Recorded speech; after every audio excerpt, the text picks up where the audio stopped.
A few days ago on Ash Wednesday, Jesus called us to pay attention to three main areas in our life during this season of Lent: prayer, fasting, and almsgiving. And in preparing for Lent, I felt particularly called to focus on one of these three this year, really the most practical, which of course is prayer. Now, I know that some might not think that prayer is all that practical. I'm sure you had the experience of trying to spend time in prayer and not feeling like anything is happening at all. God doesn't speak to me. I'm not sure what it means when other people say something like, well, God said this to me. Well, was it like some voice out of the sky or something like that? Does God speak to us the way that we see him speaking in the Bible, like to Adam and Eve or Moses? Because that's not how he speaks to me. I don't hear any of that. Just sitting or kneeling there, nothing seems to happen. Doesn't sound all that practical. Well, but think about this. If there's anything that affects your life more than relationships with others, I mean relationships that you have with your spouse or your children, your family, friends, people that you interact with and work with every day, that has a big impact on us. Those interactions determine so much about what we do, what we say, how we feel, what we think. And so prayer is simply relationship with God. And so just like all those other relationships we have that impact us so much, so too, through prayer, our relationship with God can have a huge impact on the way we live. But maybe we don't always think prayer is practical because we don't really know how to do it. I mean, for myself, I really didn't know how to pray, I found, until I went to the seminary. We were really taught in a deeper way. So these coming Sundays of Lent, I want to share with you some very useful tips on how to pray. Especially how to recognize when is it that's God speaking to us, guiding us, and how can we choose then to follow him once we've heard him. And I'm going to use something that's called the Rules for the Discernment of Spirits. It comes from St. Ignatius of Loyola. I've actually put together like a summary of his rules. They're in a handout on the table back there where all the Lenten materials are. So I encourage you to take one. I call it our spiritual battle tactics. Because actually St. Ignatius himself was a soldier from the 1500s in Spain, and it was while he was recovering from injury that he really began to pay more attention to the spiritual battles that go on inside of us. Both the first reading and the gospel today point out to us that there are forces of good and evil that are at work in the world and in our lives. We have a real enemy, the devil, that fallen angel, Satan, who wants to destroy us. And we don't want to be fooled by the fact that maybe we don't see him in the same way that Adam and Eve met him face to face, or the way that he came to Jesus. But he's there.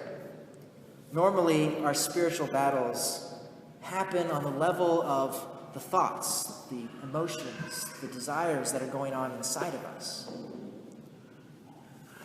Discernment of spirits is really about understanding where these desires and emotions and feelings and thoughts come from.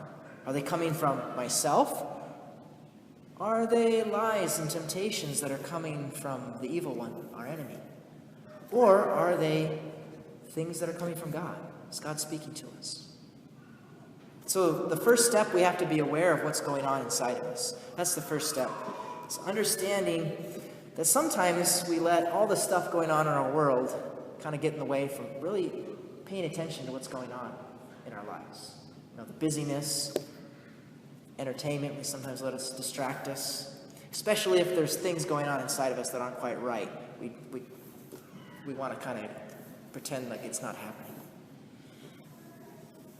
And that's where the silence of prayer is really needed, so we can become aware of even maybe some of the simplest things that are going on, like I'm tired, or I'm feeling abandoned by you, God, because I lost my loved one, or I'm worried about the future, or I hate that I keep doing this sinful habit that I just can't break.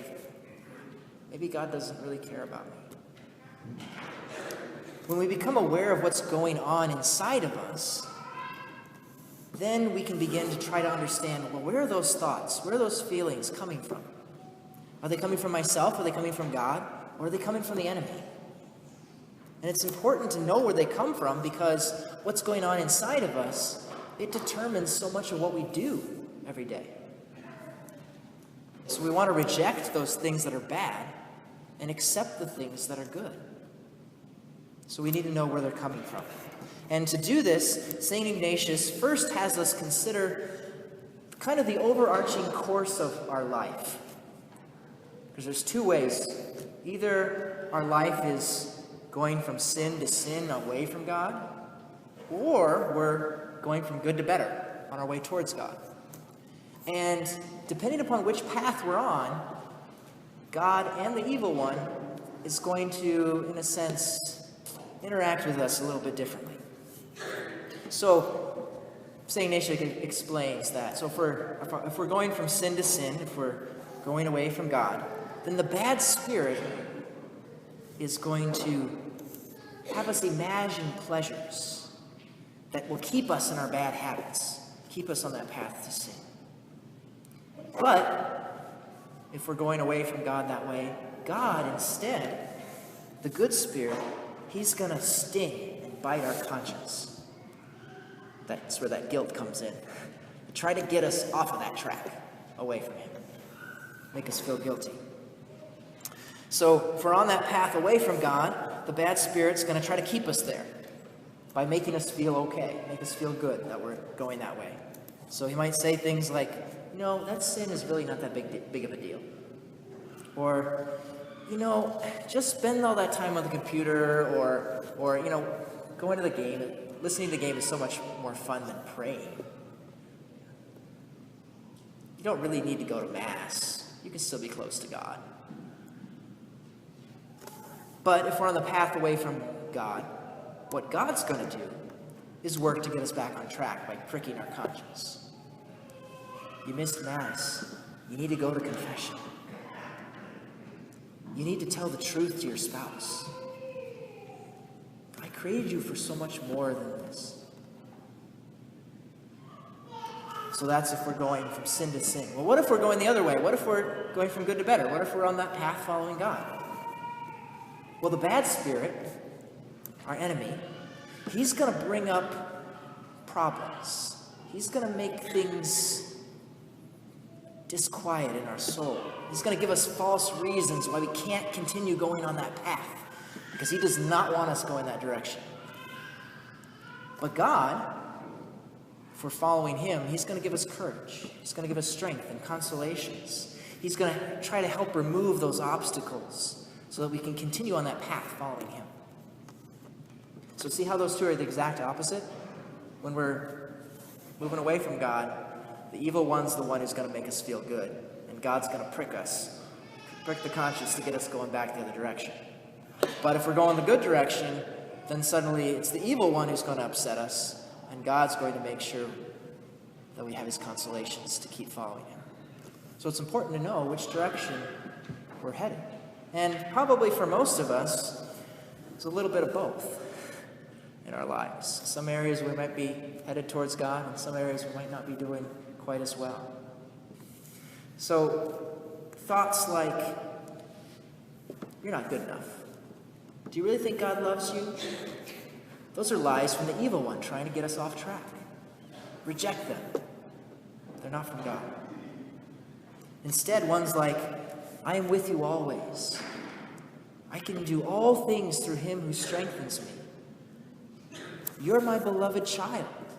And those are consolations that come from God, and only he can bring those as they come into our thoughts. Think of Adam and Eve in our first reading. When God first created them, what path were they on? Before sin came, they had to be following God, right? There wasn't any sin. So they were going good to better. So what is the evil one going to do? He wants to get them off that path. He wants to bring in doubt and confusion. And so that's exactly what we saw in that first reading, right? Here comes the evil one. He says, does God really tell you you can't eat from any of the trees in the garden? He's trying to raise doubt in Eve's mind. God knows that the moment you eat of the tree, you won't die. You'll be like gods. Maybe God is holding something back. Maybe he doesn't really care as much about me as he says. And so this disquiet, these doubts come into the mind. And so Eve should have rejected them as not coming from God. But instead, she listens to them and ends up sinning. And isn't that what we do so often ourselves when those thoughts come? In the gospel, Jesus gives us really what we should do. He's really kind of in the same place. Jesus is, of course, going from good to better. He can't sin, so he must be going towards God. And so the evil one again is going to come to try to get him off track, come in with these ideas of, why do you need to fast? You don't need to fast. You're hungry. Go ahead and turn these rocks into bread. And Jesus then shows us what to do. He immediately rejects those thoughts as not coming from God. And instead he turns to what he knows is true, that God has given to us through the scriptures.